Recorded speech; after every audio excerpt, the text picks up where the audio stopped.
አዲስ ሐዋርያ ብርሃን ዘኢትዮጵያ አባታችን ተክለ ሃይማኖት የኢትዮጵያ ቤተ መንግስት ከአክሱም ወደ ላስታ የተዛወረበት ዘመን። በዚያ ዘመን በዮዲት ወረራ ተደናግጦ የነበረው ሕዝበ ክርስቲያን ተረጋግቶ በሃይማኖቱ እየበረታና እየጸና የነበረበት ዘመን።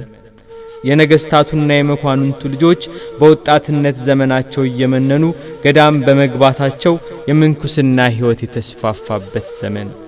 ይህ ዘመን እግዚአብሔር ኢትዮጵያን እንዲባርካት ለዘመናት በምህረት እንዲያት በቅድስና የተመረጠ ጻድቅ የሚያማልድ ሐዋርያ ያገኘችበት ዘመን ነበር።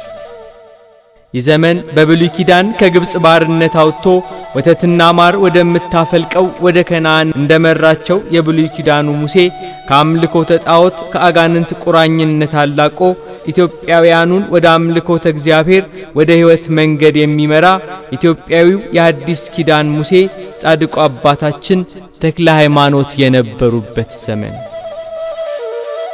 ከከተታ ውፊት ከውፊት ዳሞት ወላይታ ከዳሞት ወላይታ አማራ ሳይንት ከአማራ ሳይንት ሐይቅ እስጢፋኖስ ወሎ ከሐይቅ ደብረ ዳሞ ከደብረ ዳሞ ትግራይ እየተመላለሱ የኢትዮጵያን ቤተክርስቲያንን በወንጌል ትምህርት እያስተማሩ ሕዝቡን ከዲያብሎስ ባርነት ነፃ እያወጡ ወንጌልን የሰበኩ አዲስ የኢትዮጵያ ሐዋርያ አባታችን ተክለ ሃይማኖት